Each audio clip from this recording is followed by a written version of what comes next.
Bonjour à vous tous. Voilà. Je voudrais vous parler du problème sur cette planète. L'insécurité, soi-disant, l'armement, l'armée, qui est nécessaire pour nous défendre, qui est vrai. Pourquoi ces armées sont-ils installées face à d'autres armées, face à autres armées, aux quatre coins de cette planète?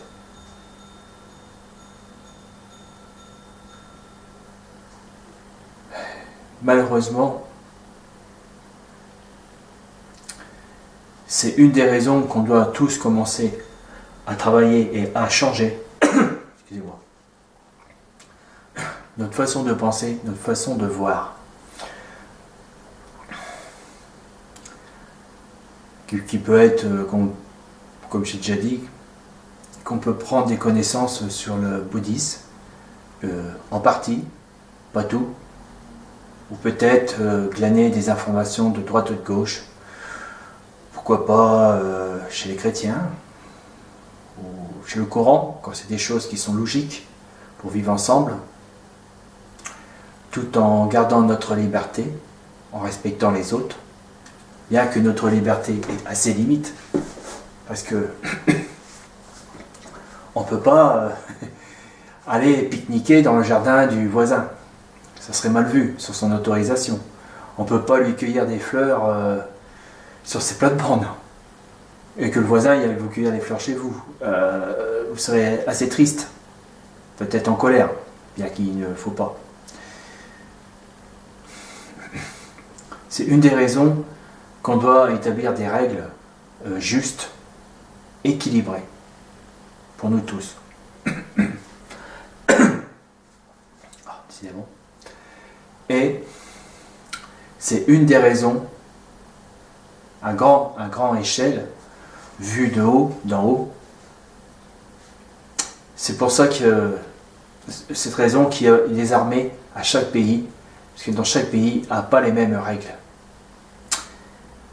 Il y a des règles dites républicaines. Ne voyez pas ça en politique. C'est simplement une règle de la République. Vous voyez à peu près comment ça fonctionne. Il y a des règles d'un leader assis tout en haut du pays et qui règne et qui doivent le respecter. Et tout irrespect à ce leader se voit se sanctionner et voire même emprisonné, sans être passé, ou peut-être un semblant de justice auprès des juges. Ça, c'est les autres pays. Et dans ce pays, il n'y a qu'une règle qui fonctionne. Les plus forts. Ceux qui sont positionnés, bien positionnés. Et les autres qui sont en bas doivent leur servir. Ils doivent... Et c'est pas des mensonges que je vous dis là. Regardez sur YouTube ou sur Internet. Ils doivent travailler de 12 à 18 heures par jour. Pour être payés pas grand-chose.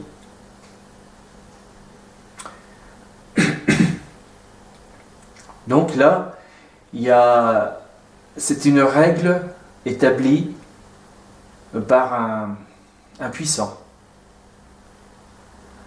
Voilà. Et les autres, ils ne doivent pas y discuter. C'est un équilibre forcé, qui est d'ailleurs dommage. Car tout équilibre forcé, le pays perd énormément en savoir-faire, en progrès, à la construction de lui-même. Car souvent, vous voyez souvent à la télé, les autres qui sont en dessous, ils sont habillés avec pas grand-chose. La pauvreté règne, Les maisons, ils sont assez précaires. L'hygiène, ils font ce qu'ils peuvent. Parce que dans ces pays-là, il est hors de question d'installer du tout à l'égout parce que ça leur coûte cher. Ils préfèrent plutôt, puisqu'ils pensent que tout leur est dû, que toutes les richesses qui est dégagée dans ce pays, au moins 70 à 80% va dans leur compte en banque. Et qui vont dans des banques que vous connaissez bien, avec des noms déguisés sur des banques européennes ou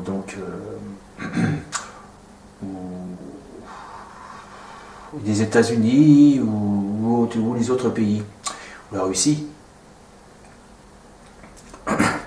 Je reproche rien à ces pays-là. C'est simplement les banques qui habitent par là. C'est pas la faute à tous les Américains et les Russes et les Européens s'il y a des banques qui acceptent de l'argent sale, qui a été gagné par l'esclavage des autres personnes. Et forcément, et là on s'aperçoit que dans ce monde-là, il y a un règlement pour les petits, mais en haut, c'est la porte ouverte à toute chose.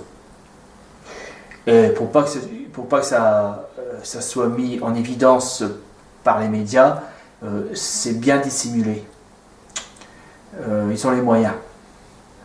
Beaucoup de choses se passent qui est quand même immoral. Je vais vous faire une liste. Les enfants soldats, les enfants qui sont kidnappés pour la revente de leurs organes. Je ne vous fais pas un dessin. Qu'est-ce qu'il y a encore? Après, il y a les butins de guerre, de la drogue. Sachez à ceux qui prennent un peu de drogue, je ne vais pas vous culpabiliser là-dessus, mais quelque part, vous alimentez tous ces réseaux. Ça serait mieux que la drogue, elle pousse chez nous, si un jour si c'est venu libre, comme dans les autres pays. Parce que dans les autres pays, ils ont trouvé la solution de libérer la drogue. Pourquoi? Parce que ça n'alimente plus des réseaux mafiosos. Voilà. Et plus le mafia est riche, plus elle est puissante. Avec l'argent, on obtient tout. Oui. Tout. Il y a eu des scandales où il y a des ministres, des gens bien placés dans l'État, ou qui ont été arrosés allègrement, et puis qu'ils ont mis carrément les deux mains dans le pot de confiture. Mais cela, je ne veux pas les juger, parce que moi, ce que je voulais expliquer, c'est le problème humain. Qu'on doit changer notre façon de faire, qu'on doit préparer nos enfants à une autre éducation plus juste. Si on veut ce monde ne change, et il doit changer en plus, on n'a pas le choix. Ça ne peut pas durer comme ça ne durera pas 1000 ans, ça m'étonnerait, parce que au nom de ce principe, vous comprenez qu'ils n'hésiteraient pas à détruire tous les corails de la mer pour du pétrole, alors il y a bien longtemps qu'on pourrait fonctionner avec d'autres carburants beaucoup plus propres. S'ils mettent les moyens, ils arriveront, ça c'est sûr. Mais c'est parce qu'ils n'ont pas cette volonté-là, ils ont plutôt la volonté du principe la vache à lait. Nous sommes les vaches et eux, ils tirent le lait. Et donc, voilà. S'il y avait un autre système de carburant, ça libérerait le monde, ça c'est certain, un carburant beaucoup plus écologiste. En partie, ça libérerait le monde, mais en deuxième partie, si tous les hommes ne sont pas prêts à ça, on ne va pas avancer. Mais il ne faut pas désespérer, parce qu'il faut bien que ça commence par quelque part. Ça peut commencer chez vous, chez moi ça a commencé, pour trouver comme un départ voilà. Comme je vous ai dit, je ne demande pas que vos enfants soient bisounours, qu'ils soient bienveillants et vigilants, qu'ils ne se fassent pas attraper à chaque coin de rue par des malfaisants ou des arnaqueurs de première, qui promettent bon et merveille. Pour cela, entre parenthèses, attention. Moi, je procède à la méditation laïque pour trouver les réponses. Je dis bien laïque. Ça nous a été transmis par les bouddhistes. C'est très bien. Enfin, peut-être par d'autres. Mais dans la méditation, il n'y a pas de cérémonie.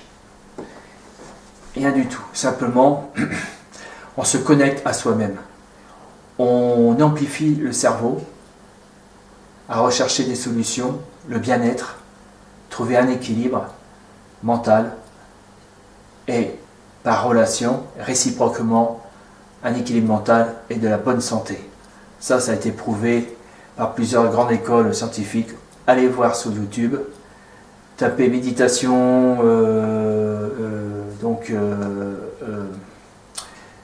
guérison par la méditation, bien-être par la méditation. Vous tombez sur des vidéos, c'est des savants qui sont connus à Montréal, aux États-Unis, il y a aussi, je ne sais plus, en Angleterre, des gens qui sont réputés et qui ont fait plein de tests et qui ont bien vu que ceux qui méditent depuis longtemps, ils vont, s'ils n'ont pas un accident de la route, ils vont vieillir et garder leur esprit et leur mental très longtemps, leur réflexion, voilà. Parce que le problème, c'est que si on ne se prépare pas à ça, on risque, si on continue à ne pas avoir un bon équilibre mental, l'équilibre mental, c'est la toilette du corps et la toilette de l'esprit, ça beaucoup ne le font pas, ils risquent d'être perdus quand ils auront 60 ans, 50 à 60 ans, et de là, ça peut être la chute et être complètement gaga. Enfin, j'espère que je ne vais pas tomber sur ce plan-là, mais je fais tout ce qu'il faut. Il faut être assez lucide, pas pour mon bien personnel, parce que dans le bouddhisme, on nous apprend qu'on n'est pas éternel, rien ne dure. Je mourrai, et c'est pour ça que je fais cette vidéo, parce que je veux essayer de me rendre utile. Parce que la mission sur cette planète, c'est quoi? C'est aider les autres, mais aider les autres. On ne va pas aider un mercenaire à lui donner des munitions, on ne va pas aider un alcoolique à redonner de l'alcool s'il en manque. C'est absurde. À aider, à leur faire voir qu'il y a d'autres solutions plus saines, avec beaucoup de bonheur et d'amour. L'amour compte sur cette vie. L'amour de quelqu'un, faire l'amour avec quelqu'un est très important. C'est normal. Et en plus, ça donne un bon équilibre mental. Bien sûr, si on a fait des préparations là-dessus, comme la méditation, la philosophie, et bien penser sur certaines choses. Je vais revenir sur l'armement. C'est le gros problème de ce monde. Voilà. Pourquoi il y a des armées? Parce que le monde ne va pas bien. Et ça dure depuis, il paraît-il que ça dure depuis 2000 à 2500 ans. Parce qu'avant, on était beaucoup moins nombreux sur cette planète et ils ne tuaient pas quelqu'un qui traversait leur territoire de chasse. Ils allaient plutôt vers lui pour échanger des peaux de bêtes ou de la viande ou je ne sais pas moi, des baies, des framboises, vous voyez ce que je veux dire, ou des pierres, voilà, et des couteaux. Pourquoi ils préféraient plutôt échanger? Parce qu'ils savaient très bien qu'un être vivant sur cette terre, il y a, allez, on va donner un nombre, il y a 10 000 ans, carrément, allez, 10 000 ans. Un être vivant a une grande valeur, parce qu'il n'y en a pas beaucoup. Et donc, ils sont plutôt dans l'échange, et même l'inviter à manger avec eux, tout ça. Et même quelquefois partager les luttes. Quand c'est un homme pour les coucher avec les femmes du village, parce que pour eux, c'était très important, pas pour la relation sexuelle. Hein. Je vois déjà... non. C'était pour eux très important que les femmes puissent enfanter la nouvelle génération pour la vie du village, pour la durée du village. Parce que dans ce temps-là, il n'y avait pas de retraite. Et si ils n'avaient pas d'enfants qui prennent le relais pour aller à la chasse, parce que dans ce temps-là, les chasseurs à 40 ans, ils n'arrivaient plus à courir. Ils vieillissaient très vite. Voilà. Mais ils étaient malins. Mais la forme, ils commençaient à le perdre. Et même, je dirais même peut-être vers 30 ans, ça commençait à perdre. Et ils savaient qu'il fallait des jeunes chasseurs pour aller chasser. Eux aussi, des jeunes femmes pour... il y a d'autres, elles faisaient des vêtements, ou elles allaient à la chasse. Hein. Et vice-versa. Il y avait des hommes qui faisaient des vêtements, qui s'occupaient des bébés, il y a des femmes qui s'occupaient des bébés. Là-bas, il n'y avait pas, dans ce temps-là, il n'y avait pas le truc, la règle d'ordre qui nous était imposée par l'Église. Bon, je ne reproche rien, parce que l'Église a fait beaucoup de bien. Cette religion a amené à apaiser le monde. Voilà. Bien que, d'un autre côté, elle a fait aussi l'inverse. Mais bon, on ne peut pas tout lui reprocher. Il y a quand même des choses qui sont assez positives. Voilà. Mais le problème dans la religion, c'est qu'on perd un peu la pensée, son libre arbitre, son opinion. Parce que tout était tracé dans un livre. C'est un peu embêtant. Et c'est pour ça que nous, en Europe, il y a toujours la religion donc catholique, de l'Église, je veux dire. Et j'espère aussi pour que la religion musulmane, qui ont aussi, maintenant qu'elle est intégrée chez nous, qu'elle a aussi la même vision qu'on a, nous, le libre arbitre, la liberté de penser, parce que c'est là qu'on est plus créatif à inventer des choses, à créer des choses ou à implanter des nouvelles idées. Pour nous tous. Voilà. Il faut vivre en communauté. Et de là, si on arrivait à discuter un petit peu à droite et à gauche, à des personnes qui sont sensibles, parce que tout le monde n'est pas sensible, les autres qui ne sont pas sensibles à une utilité. J'ai remarqué ça. Souvent, ce sont des personnes qui sont toujours opposées. Parce que, par méconnaissance. Et ces personnes qui sont opposées, ils ont une utilité aussi. Bon, quand ils sont trop têtus, c'est pas la peine de leur raconter quoi que ce soit. Il vaut mieux se baser à leur niveau pour passer une agréable soirée. Si vous vous mettez à penser autrement, je veux dire, avoir une pensée plus large, plus grande, les yeux bien ouverts sur ce monde, à lui dire que je ne sais pas moi, à lui dire que un jour ou l'autre, on se doit partir d'ici, de cette terre, à se préparer à aller à d'autres endroits. Alors, vous voyez ce que je veux dire. C'est pas de la science-fiction, c'est une obligation, parce que on sera de plus en plus nombreux. Le jour qu'on sera à 12, à 13 ou à 14 milliards, on va avoir un sérieux problème ici. Vous voyez ce que je veux dire? On va s'étouffer. C'est un étouffement humain qui va se produire. Voilà. Donc, grâce à nos savants et scientifiques qui continuent à travailler, parce que eux, ils ont aussi l'esprit très large. Ils voient dans l'avenir, dans le futur. Ils savent qu'on va partir d'ici. Ils savent qu'il faut préparer le terrain pour nos enfants pour les occuper d'autres places ailleurs. Et de toute façon, c'est notre mission, s'établir. Bien sûr, c'est vrai s'établir ailleurs, il y en a qui vont dire « Oh, bah, les hommes ont déjà tout broyé ici, et s'ils vont s'établir ailleurs, à la première planète, ils vont faire la même chose. » Et non, parce que là, il faudra se préparer. Nos enfants de nos enfants, pas nous, parce que nous... Mais moi, je pense qu'on va avoir des surprises. Si dans une dizaine d'années, il va y avoir des nouveautés incroyables. Alors, il faut préparer nos enfants parce que c'est notre mission, c'est notre but sur cette terre. Et comme j'avais déjà dit, pour gérer cette planète, réparer tous les conneries qui ont été faites, pour la nettoyer, c'est possible. Allez voir sur YouTube, il y a des plantes qui nettoient les terrains pollués. Voilà.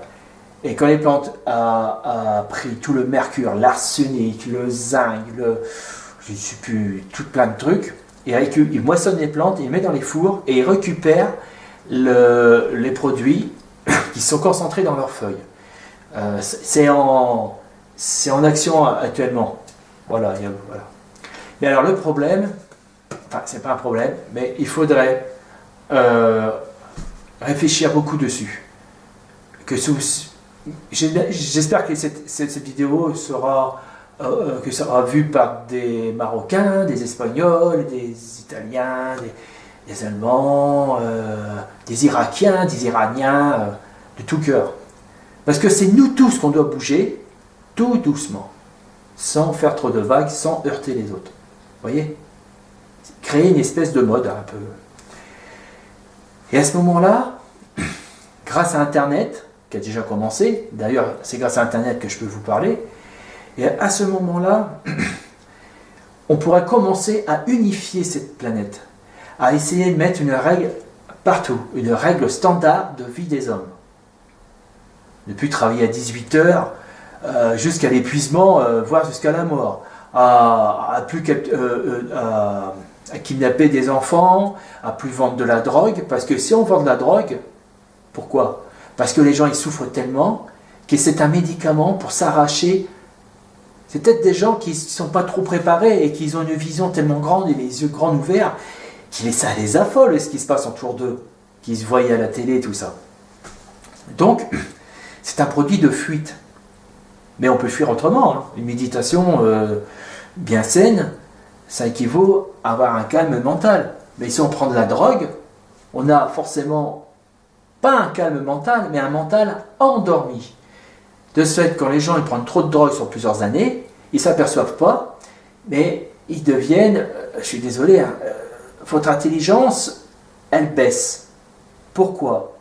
Parce que la drogue, elle endort un peu le cerveau, et quand le cerveau il fonctionne beaucoup moins, il engrange beaucoup moins de données, de renseignements, vous voyez ?